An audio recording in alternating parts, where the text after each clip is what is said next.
கிறிஸ்துவுக்கென கண்பானவர்களே, ஆண்டவருடைய திருப்பெயரிலே உங்களை வாழ்த்தி ஆசிர்வதிக்கிறேன். தேவன் இந்த புதிய நாளின் நன்மைகளை மென்மைகளை கொடுத்து நம்மை தாங்குவாராக.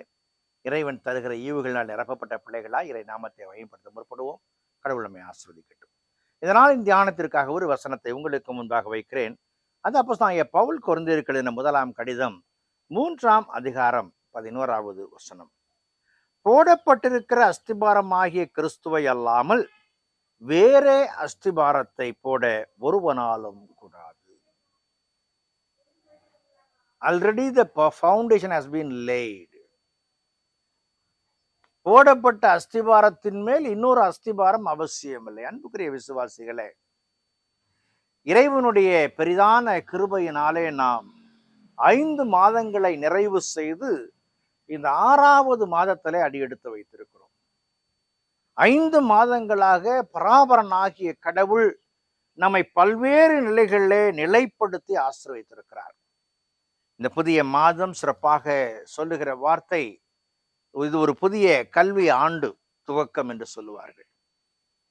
இந்த புதிய மாதத்தை துவக்கும் பொழுது 5 மாதங்களாக பராமரித்த அன்பின் ஆண்டவர் இந்த புதிய மாதத்திலும் கூட அவருடைய தனித்தன்மைகளை தரும் பொழுது, என்னுடைய ஓட்டம் சரியாய் இருக்க வேண்டும் என்று சொன்னால் நான் யார் மேல் அஸ்திவாரம் இடப்பட்டவனாய் காணப்படுகிறேன்.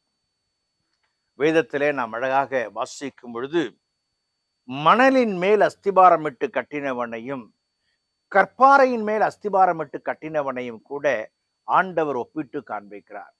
இன்றைக்கு என் அஸ்திபாரம் கிறிஸ்துவின் மேல் இடப்பட்ட அஸ்திபாரமாய் காணப்படுகிறது.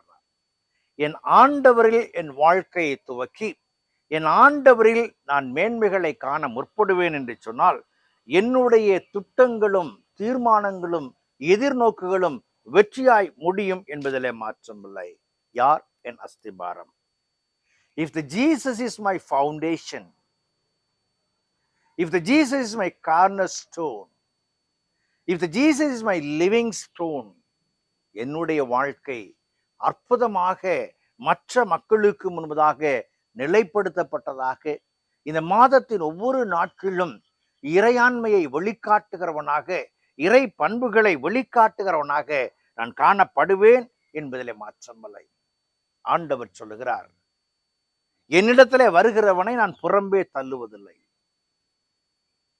Jesus is always ready to give the spiritual nurture those who are coming to him. இறைவனிடத்தில் வருகிற மக்களுக்கு ஆன்மீகத்தை அவர் கற்றுக் கொடுக்கிறவராய் காணப்படுகிறார். அந்த ஆண்டவரத்தை நாம் கற்றுக்கொள்வோம் என்று சொன்னால், என்னுடைய அடையாளம், என்னுடைய ஆன்மீக அடையாளம் ஆண்டவராகி கிறிஸ்துவாய் காணப்படுகிறார். இந்த புதிய மாதத்துல என் ஆண்டவரை அடையாளமாய் கொண்டவனாய் நான் காணப்படும் பொழுது, என் ஆண்டவரை அடையாளமாய் கொண்டவனாய் அடியெடுத்து வைக்கும் பொழுது வெற்றியான காரியங்களை காண முடியும். ஒரு கப்பலிலே அநேக மக்கள் பிரயாணம் செய்தார்கள். எதிர்பாராத இயற்கை சீற்றத்தினாலே கப்பல் பாதை மாறி சென்று கொண்டிருந்தது. அப்பொழுது கப்பல் தலைவன் சொன்னார், நீங்கள் எல்லாரும் இறைவனிடத்தில் மன்றாடுங்கள், நாம் சரியான இடங்களுக்கு செல்ல வேண்டும் என்பதற்காக என்று சொல்லி அவர் சொன்னார். இருக்கிற ஆகாரம் தீர்ந்து போவதற்கு முன்பதாக நாம் கரையை சென்றடைய வேண்டும், ஆகவே உங்களுடைய மன்றாட்டை ஏறிடுங்கள் என்று சொன்னார். எல்லோரும் ஜெபிக்க ஆரம்பித்தார்கள். அடுத்த நாள் விடிந்த பொழுது பார்த்தால் கப்பல் தலைவன் சொன்னார், கடவுளுக்கு நன்றி சொல்லுங்கள், நாம் கரையை கண்டுவிட்டோம் என்று சொல்லி. கடவுளை தேடும் பொழுது, கடவுளை அஸ்திபாரமாக இட்டிருக்கும் பொழுது நாம் கரை சேர்க்க வேண்டிய பொறுப்பை இறைவன் ஏற்றுக்கொள்கிறார். என் வாழ்க்கையின் அஸ்திபாரமாக இறைவனை வைத்திருப்பேன் என்று சொன்னால், இந்த புதிய மாதத்தின் நாட்களை நான் கடத்த முற்படும் பொழுது, நகர்த்த முற்படும் பொழுது என் ஆண்டவருடைய ஆலோசனையோடு அது செல்லும் என்பதை மாற்றமில்லை. அந்த கிருபைகளை தேவன் கொடுத்தாங்க. வராக ஜெபம் செய்வோம். கிருபை நிறைந்த நாள் ஆண்டவரே, இந்த நாளுக்காய் இந்த விலைக்காய் நன்றி செலுத்துகிறோம். அன்பின் கரங்களை நாங்கள் எங்களை தாழ்த்துறோம். நீர் மகிமைப்பட உண்மை அஸ்திபாரமாய் கொண்டு இந்த புதிய மாதத்தை துவக்குகிறோம். மேன்மையான காரியங்களை கொடுத்து காத்துக்கொள்ளும். இயேசுவின் ஜெபிக்கிறோம், ஜெபங்கள் பிதாவே, ஆமென்.